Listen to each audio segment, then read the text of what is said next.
$1.776 billion. That's exactly how much taxpayer money the Trump administration just set aside.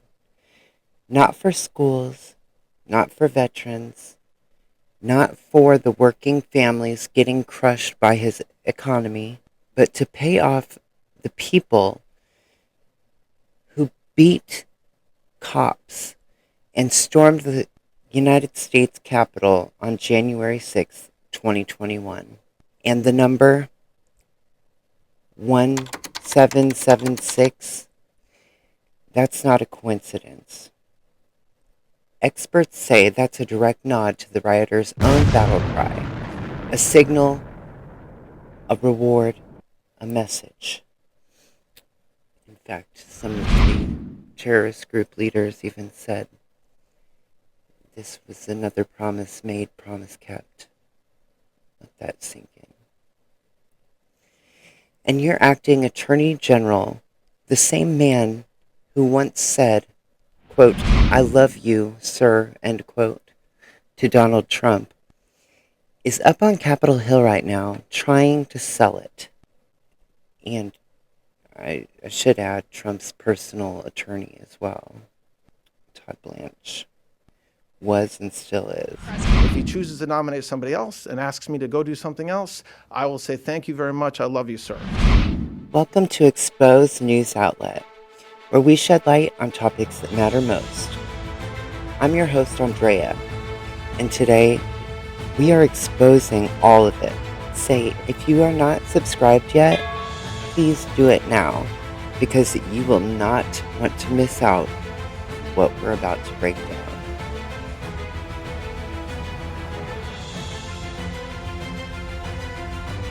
Let's break this down from the top, because this story has layers, and every single layer is more outrageous than the last. This week, the Department of Justice announced a $1.776 billion fund that's taxpayer money, by the way, to compensate people it deems, quote, victims of weaponization, end quote, under the Biden administration and DOJ. And who is the first in line to collect? Pardoned January 6th rioters. People who were convicted, who had sentences, some as long as 22 years. People who beat police officers with flagpoles, sprayed them with bear mace, and sent 140 officers to the hospital. As we mark 1 year since the attack on the Capitol, the 8-foot-high fence topped with razor wire surrounding the building after the riot is gone, and the tens of thousands of National Guard troops who arrived from across the country in the aftermath of the assault are back home. Authorities say there are no specific threats ahead of today's commemorations, but they've warned that extremists may try to take advantage of the anniversary. If January 6th taught us anything, it's that preparation matters. At a hearing on the eve of the anniversary, the chief of the Capitol Police said the department would be capable of fending off another mob-like attack, but he expressed concern about severe staffing issues, saying after a wave of resignations and retirements, his department is about 400 officers short of what it needs. We intend to hire over 280 police officers in this fiscal year. In a normal year, we would hire less than half of that. The chief telling lawmakers significant security improvements have been made in the last 12 months. He says a director of intelligence for the Capitol Police will be named soon. And the president recently signed a bill giving the Capitol Police chief the authority to directly ask the National Guard for help, instead of going through the Capitol Police Board, which slowed down the response last year. The fund was created as part of a settlement. And get this, Trump sued the executive branch that he already oversees. Legal experts are calling this unprecedented. He sued himself, essentially, and created a slush fund out of the settlement, even when the judge was trying to rule against it. And if all the pardoned rioters claim equal shares, That's up to $1.125 million each of them. Let me show you this clip of Ari Melber on the beat, the breakdown of what the fund is, who controls it, and who is eligible. This is a thug fund.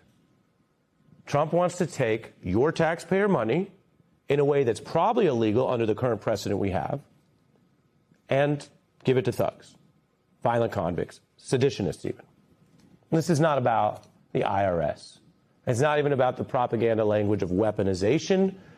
And we've actually seen some of the coverage fall into the misleading trap where the media parrots that the government, currently controlled by someone who is pro-violence and anti-police, they parrot some of what the government says. It's an understandable habit. In normal times, you tend to quote the government. But here, quoting just their Orwellian words can sane wash what is a anti-police, anti-American, pro-sedition, pro-coup, violent supporting effort.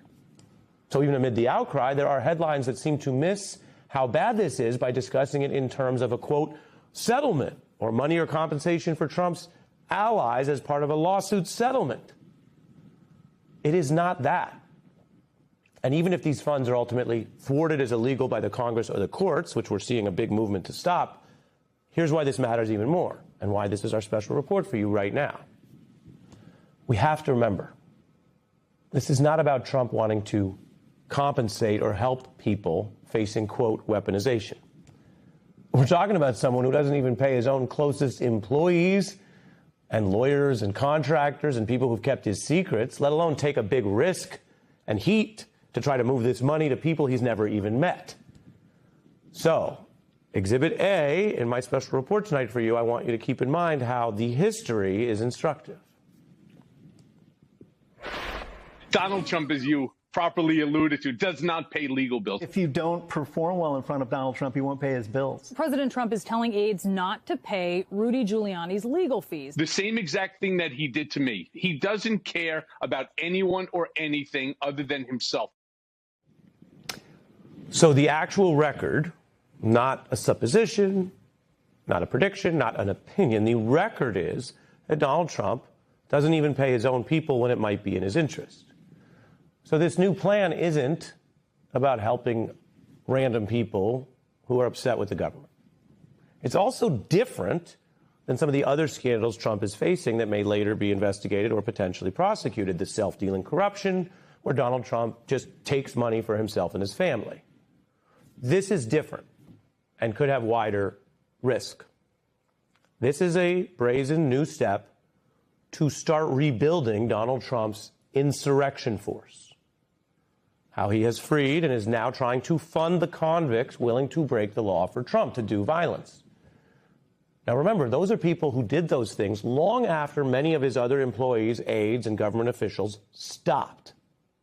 So it's not just a thug fund to try to lie about the past or reshape history, which has been such a big project of the MAGA right. We know Trump has tried to lie a lot about his 2020 loss, and he's also lied and tried to minimize with allies who've become more vocal in their lies in the last few years, even after the Fox defamation case and other problems, about the 2021 convicted sedition. The evidence shows tonight this is about the future, and that makes it even more dangerous. Donald Trump knows, and he lived through what happens when you have an election loss. You could be commander-in-chief, have your finger on the bomb and all that, but when you have a loss, it shifts power quickly.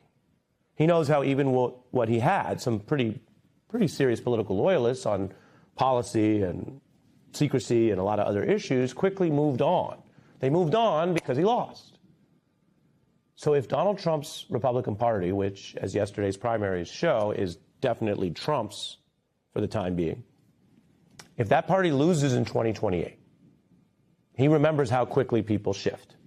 And he knows, Donald Trump knows, that he and his team and his family will be facing legal liabilities that dwarf the first term. That's when he left office after the failed insurrection. He became the first former president ever indicted. There's more tentacles, more problem, more corruption now. And even if he doesn't think that he would actually wind up indicted and in jail again and he has a better Supreme Court shield, he and his family would be spending potentially years in at least the investigation of those issues, if not more, if the DOJ goes back to an independent format. And Trump lost in court. He lost those officials last time after the loss. He turned to more desperate and aggressive measures. And we tracked it in these plots, which were notably indicted. Over time, things that started out lawful, of course, you can file lawsuits, the top arrow you see, turned red and indicted over time, culminating in the insurrection that Trump now supports with these individuals he's now brazenly, publicly trying to fund with your money. That final arrow, sabotage January 6th, was a tactic to go after the Jan 6 certification. That was not a big date in American history because other presidents had never summoned a rally that then turned into a sedition to physically, violently prevent the timely certification on that date. Remember, it initially worked. It was short-term effective in that the certification was initially prevented. Lawmakers fleeing as that violence, which Trump has since embraced with full pardons, did its work. Then President Trump, the day after, claimed to oppose the violent part of the mob he unleashed.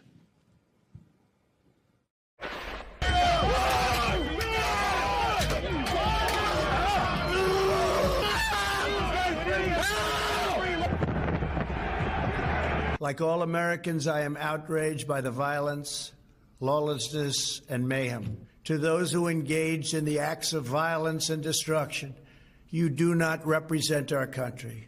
And to those who broke the law, you will pay. Trump did not want them to pay. He was lying. But Donald Trump showed that those violent convicts do indeed represent his vision of the country he would want, the partisan, lawless part of the country that he would like to lead against everyone else, which still means against the majority of us. Donald Trump now previewing potentially new, broader pardons before he leaves this term. And when you look at that kind of reporting, you have to remember, pardons are for criminals. So what else is President Trump planning that he openly, brazenly talks up broad pardons years out for the people around him? The insurrection came at the end of those plots that we documented and I showed you. That was the last time he lost a federal presidential election. I'm not talking midterms because of the nature of the control of the administration, DOJ. That, of course, is only every 4 years.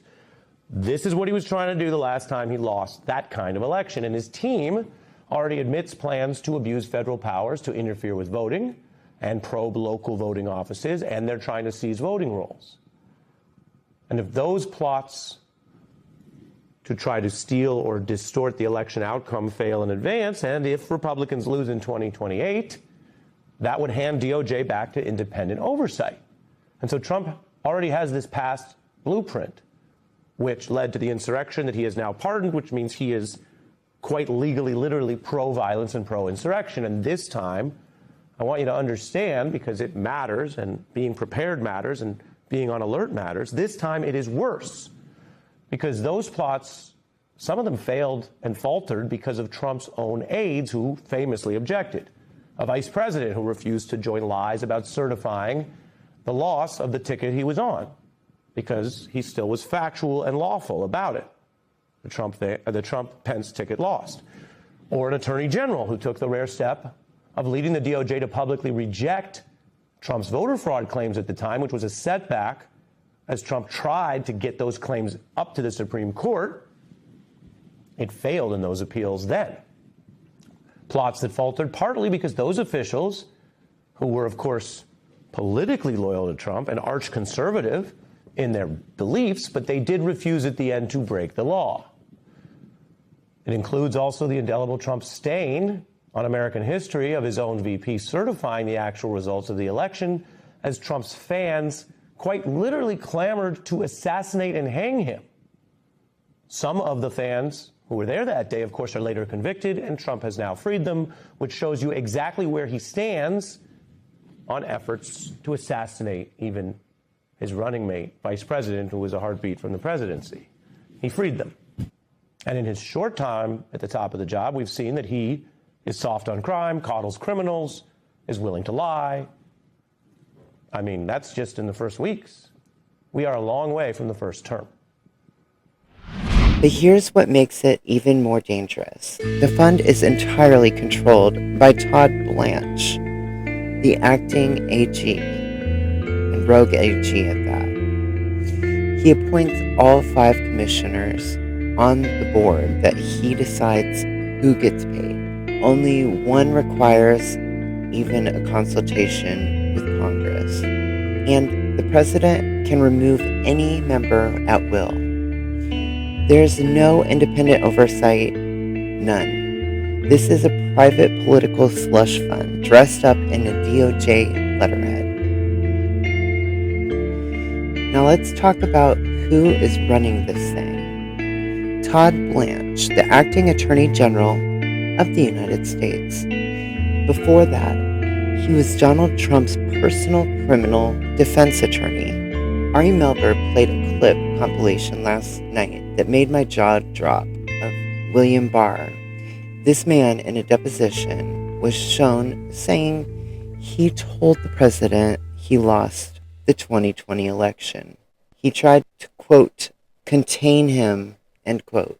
And then there's a separate compilation of Blanche effusively praising Trump, including reportedly telling him, quote, I love you, sir, end quote. Let me show you this clip of Ari Melber and The Beat with Bill Barr compilation, as well as the clip of Todd Blanche in his praise compilation. I repeatedly told the president in no uncertain terms that I did not see evidence of fraud. I made it clear I did not agree with the idea of saying the election was stolen and putting out this stuff, which I told the president was bull. Today, a grand jury sitting in the Eastern District of North Carolina returned an indictment against James Comey on 2 counts. I love working for President Trump. I love you, sir. This is the historical record that you have to view more widely to understand this thug fund, which is still being called by other names, even by some of its critics.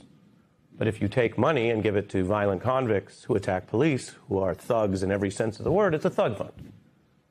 It's not about compensating random people or even political allies. Trump's never prioritized that, not in his entire public career. And it's not even just about the past, although it includes diluting and minimizing and spinning and lying about the past. It is, along with the plots I showed you and public statements of these government officials, we're only reporting what they admit they're planning, it's about fortifying the effort to fund and support people who will go farther, people who have previously committed crimes and violence. And we know this from drawing on the record and the testimony and the evidence exposed by the House January 6th committee, plus a lot of other independent, dogged work by journalists and other fact finders who, of course, are so attacked these days, and yet, let's be clear, that's part of how we know what we know. Now, you might say, okay, Ari, this give me a lot of negative. Well, sometimes to get to the positive, we have to face the negative quite squarely rather than minimize it or look away. I can tell you that some lawmakers are moving faster this time than the first term to confront the thug fund and this effort and what it says about the very uncomfortable fact that we have a pro-sedition, pro-violence leader of the country right now. This is what Congressman Raskin is now warning is the looting of the taxpayers to fund a dangerous private militia. It doesn't get more sycophantic than that. And that man, that level of loyalty is what got Blanche the AG position to begin with. His reward for years of legal servitude, now he's trying for the AG position. Of course, the top law enforcement job in the country. And then, after Blanche went to Capitol Hill to try to sell this fund, he had the audacity to go on CNN and say that he thinks this is, quote, exactly what the American people want their tax money spent on, end quote. I'm sorry, what? What American would say, oh my gosh, that's terrible? I do not think the American people have issues with that. To the contrary, I think they do want their tax dollars spent on things like that. Every once in a while, a Trump official gives up the game, says too much, says the thing that we've been saying forever, but it's always couched as a criticism of the other side. It's projection. They blame us for the thing that they do, and in doing so, we know the lay of the land. Todd Blanche, Donald Trump's personal criminal defense attorney turned acting attorney general. I'll never get used to saying that. He was on yesterday with CNN with Paula Reed. And she asked a series of very good questions, and he gave a series of very, very bad answers. I'm going to start with this, though. As unpopular as this slush fund for terrorists is that the Trump administration has seen fit to set up, this cash cow for criminals, these violent insurrectionists who attempted to end democracy in America, as unpopular as it is, if you listen to Todd Blanche, actually, it's very popular. Actually, this is exactly what Americans want their taxpayer dollars spent on. Not health care, not shoring up food assistance for poor people. They don't want any of that. They want domestic terrorists to be paid for their labor. But wouldn't the average taxpayer respond and say, okay, but why is that now my problem? Why do my tax dollars now need to go to people who are upset about their involvement in investigations? Well, if you're just upset, you're not getting it done. On the other hand, I think if you said to the American taxpayer that there is a horrible wrong committed by your government, and now you can apply and you can have your lawyer's fees back, you can be compensated for what you lost financially, what American would say, oh my gosh, that's terrible? I mean, I very much disagree with the idea that the American taxpayer is indignant about the fact that a victim of weaponization, okay, a victim who suffered, whether it was legal fees, lost a job, had their life turned upside down in a way that was not appropriate. If it was appropriate, there should be no compensation. And that's why we have 5 commissioners who will take a look at it. But I do not think the American people have issues with that. To the contrary, I think they do want their tax dollars spent on things like that. It doesn't matter whether you very much agree with the idea that the American taxpayer is indignant that a victim of weaponization gets compensation. It doesn't matter whether you agree with that concept, Todd. It does not matter, because it is wildly unpopular with the American people. Especially, listen, if times were flush, if times were good in America, if the economy wasn't bearing down on everyone, or the non-billionaires among us, then this might be a conversation where public opinion might be fluttering around some approved metric. But that is not the case. People see this for what it is, because it's transparent corruption. I think they want their taxpayers spent on things like that. I can tell you, only for me, because I only speak for myself, I don't want this. I want my taxpayers, my substantial tax dollars spent to help poor children who are hungry, to make them better at school, to give them a mind that is prepared for the work ahead, to create useful, productive citizens, healthy people who can pursue and achieve their goals and their dreams. He also said, and I need you to hear this, many people who hurt police get paid out. That's the acting Attorney General of the United States. Anti-police on record, while trying to give cop beaters $1 million each. Hurt police get money all the time. A lot of people are talking right now about this new $1.8 billion fund that the Justice Department has established for anyone who feels that the justice system was weaponized against them. That's a lot of money, but they haven't put forth that many details. So I sat down with the acting Attorney General, Todd Blanche, and asked him a lot of questions, including whether anyone convicted of assaulting a law enforcement official could get some of this taxpayer money. You're the nation's top law enforcement official right now. Would you be okay with people who were convicted of hurting police getting taxpayer money? Just to be clear, people that hurt police get money all the time. Okay, there's a process where if you believe you have your rights violated, you can apply for funds, you can sue, you can file a claim, you can go to court. In some of those cases, the state, the government, the federal government settles those cases. It's abhorrent to ever touch a law enforcement officer, which is why anytime anybody does that and it's a federal officer, we'll prosecute them. But that's a completely different question with whether an individual is allowed to apply for a claim. Whether they'll get a claim, depends. I can't, it would not be appropriate for me to talk about absolutes, like absolutely not, under no circumstances. I mean, we can talk about hypotheticals till we're blue in the face, but that really wouldn't be fruitful. The Justice Department has about 30 days to select the members of this panel who will start vetting these claims. And it's important to note, in the settlement, the president can fire any of the members if he doesn't like the decisions they're making. Now let's talk about who is lining up for this money, because this is where it gets grotesque. We're talking about Proud Boys chairman Enrique Tarrio, who is sentenced to 22 years. Rod Blagojevich, the disgraced former Illinois governor, George Santos, and some of the most violent offenders from that day, people with multiple assaults on officers. And then there's the McEntee couple.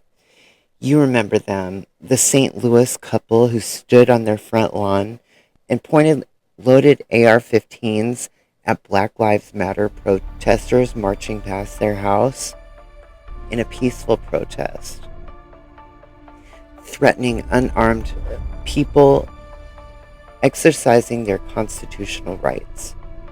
They want in on this payout too. And yes, they're already millionaires, I believe. The entitlement is breathtaking.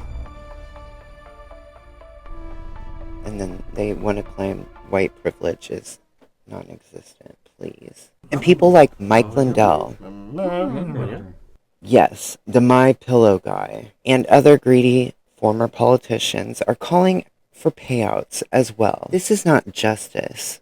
This is not accountability. This is a political army being rewarded with your money. And we have to say this clearly. Some of the people in this pardon pool include pedophiles and grotesque offenders. The administration cannot promise, will not promise, that those individuals are excluded. J.D. Vance was asked point blank, and he said, quote, "We're going to look at everything case by case," end quote. That's not a no.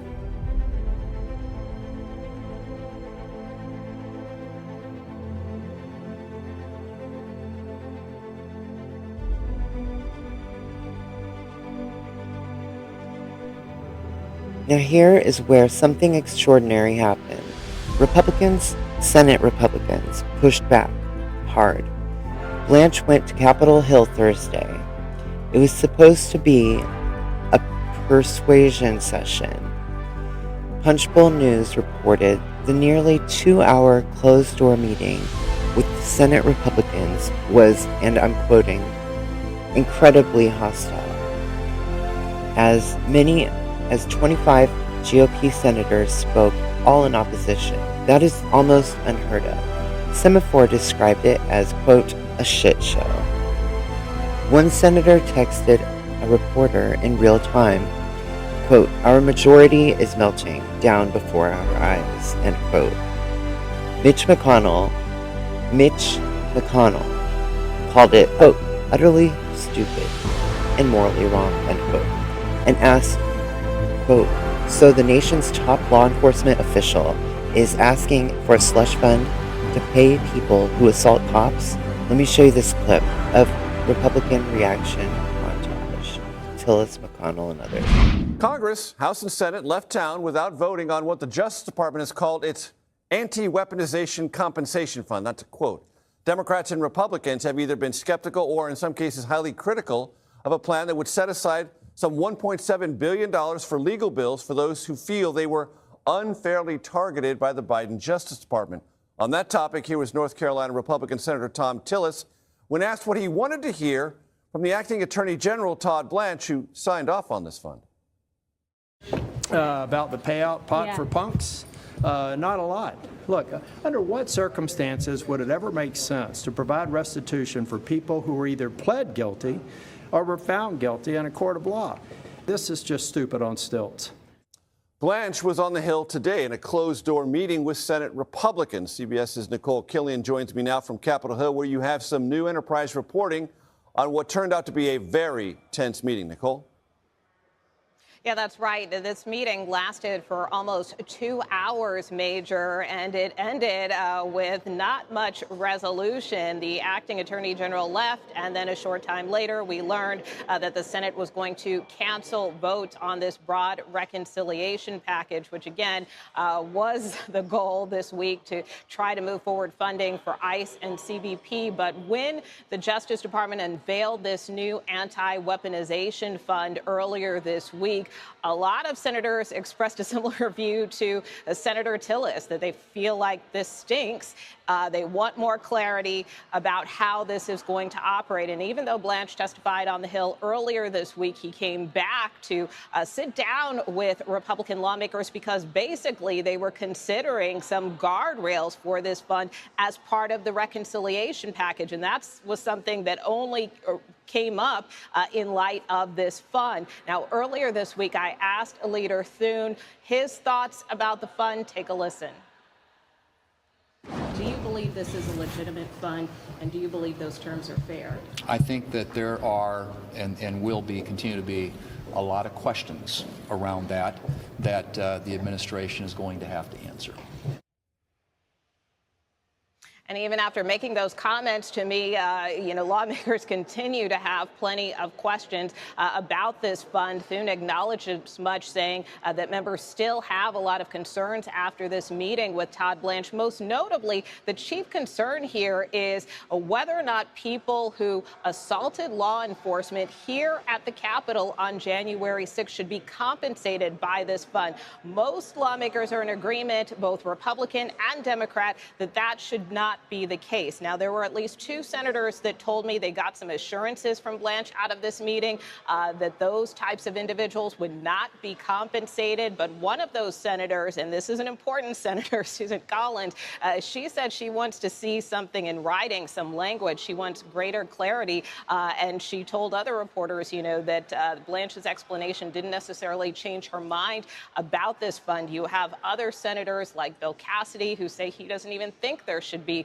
a fund like this. So because of all of this disagreement, that's why the votes were canceled on this reconciliation package. Leader Thune telling me he hopes they can try to come to some resolution when senators return next month after the Memorial Day recess. A political headline, headache rather. Senator Tom Tillis of North Carolina called the fund, quote, tyranny.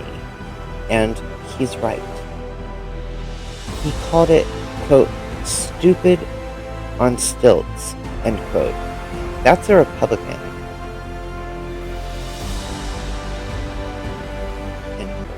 Senator Blumenthal, who is on MSNBC with Michael Steele filling in for Jen Psaki from the briefing, said he had introduced amendments to restrict violent offenders from receiving any payout. Republicans rejected those amendments, which is worth noting.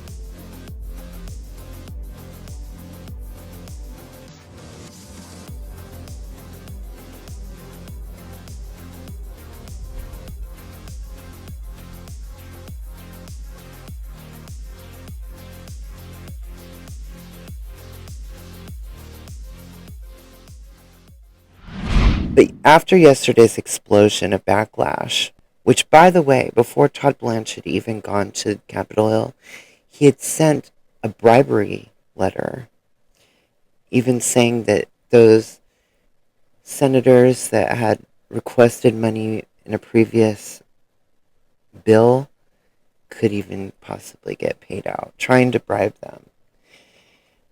And I think at this point they were too embarrassed because they even pushed back.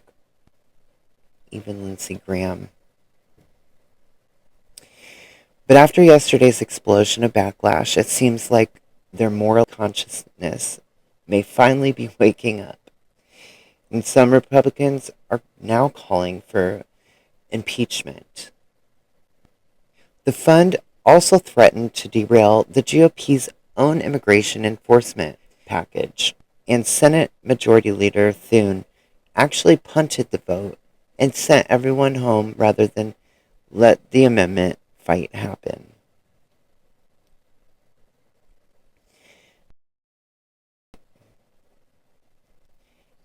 And let me tell you something. Before Blanche even walked into that room, some lawmakers had received a letter that was being described as a bribe, targeting members who were outraged about their phone records being subpoenaed. Senator Blumenthal said he believes the Republicans are now embarrassed, especially after the public blowback when several tried to pay themselves out of the big, beautiful bill. And y'all, this isn't happening in isolation. Let's zoom out, because this week has been relentless. The same administration that is trying to hand $1.776 billion to cop beaters also went after the Southern Poverty Law Center, the SPLC, making false accusations against them, an organization that has spent decades fighting domestic extremism and tracking hate groups. They attacked the SPLC, and now they want to fund extremists the SPLC has been tracking for years. Let that sink in. The IRS settlement that created this fund, it also shields Trump, his family, and the Trump organization from future and past tax fraud action. He tried to carve out protection from past and future financial accountability for himself and his family members. If you think that's going to stick, you're watching a man who believes he is above the law in every single direction. Then there's Trump's billion-dollar ballroom renovation at the White House. He said it would be fully privately funded. Now, he wants taxpayers to pay for that too. The Senate parliamentarian, who had been in place since the Clinton administration and is not a presidential appointee, regardless of what Trump claimed. He tried to claim Obama appointed him. It's not true. They don't get appointed by presidents. The parliamentarian rejected the $1 billion ballroom funding as a violation of the Senate rules. Trump's response? Quote, fire the parliamentarian, end quote. He told them to remove an independent officer for doing their job, which seems to be a common theme in this unconstitutional attack. And don't forget, Trump already tore down the East Wing of the White House without legal approval, without authorization, just demolished it like it was his own property. Millions more Americans will lose their health care insurance after the midterms if the big beautiful bill continues on in its current form. The most vulnerable communities, working people, elderly, low-income families, will be stripped of coverage so the top 1% can get another tax cut. This is all connected. The corruption runs in every direction. And I want to close this episode with something that genuinely hurt my heart this week, because I think it connects to everything we've been talking about. Last night was the final episode of The Late Show with Stephen Colbert on CBS. 33 years of The Late Show franchise gone, and 11 years of Stephen Colbert hosting. And look, CBS claims it was a purely financial decision, but let's be honest with each other about the context. Colbert was Trump's most persistent critic in late night. CBS's parent company, Paramount, is in the middle of a major merger that requires Trump administration approval. Just days before the cancellation announcement, Colbert publicly called Paramount's $16 million settlement with Trump a, quote, big fat bribe, end quote. CBS killed the show 3 days later. I probably won't be watching. Senator, they also put on an ombudsman to dictate what goes on. Trying to make it a Fox light. Nobody wants that.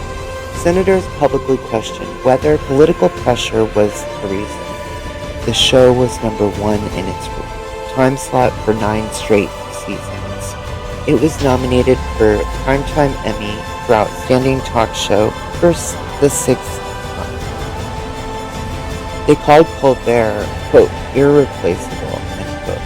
And then they replaced him with silence. I personally will not be supporting CBS moving forward. When a network capitulates to political pressure and places compliant executive at the top to veto anything that challenges power, when they turn a flagship into a Fox News light, that is how propaganda takes root. And this is why we are here. This is why independent accountability, journalism matters. This is why Exposed News Outlet exists. Here's what I need you to take away from today. $1.776 billion of your dollars for violent offenders. Some of them pedophiles. Some of them who went right back to committing crimes after their pardons, which, by the way, they already received get-out-of-free jail cards. They don't need aid to. And they shouldn't have even been let out on pardons. That's another point, which Congress is addressing and going to be researching more deeply the pardon power. And this is all run by a man who told the president, quote, I love you, sir, end quote, and got the Attorney General job as payment. And the number 1776 isn't accidental. It is a message. It is a statement. It is this administration telling the people who stormed our democracy, quote, we see you, we reward you, come back anytime, end quote. But here's what they didn't count on. 25 Republican senators walking into that room and saying, enough. Mitch McConnell calling it morally wrong. Tom Tillis calling it tyranny. The Senate vote being delayed because their own majority is, in one senator's words, quote, melting down, end quote. The pressure is working. The scrutiny is working. Your outrage is working. Keep it going. Thank you. I want to thank you for watching till the end. Please share this video on your platforms. Also, if you haven't yet, please subscribe. Drop a comment below. Tell me what you think should happen next. And stay tuned, because we are not done holding power accountable. Not by a long shot. I'm Andrea, and this is Exposed News Outlet, where we shed light on topics that matter most. Be sure to hit that button, ring that bell, and share this with someone who needs to hear it today. As always, be kind to yourselves and be kind to others. Thank you. Stay safe.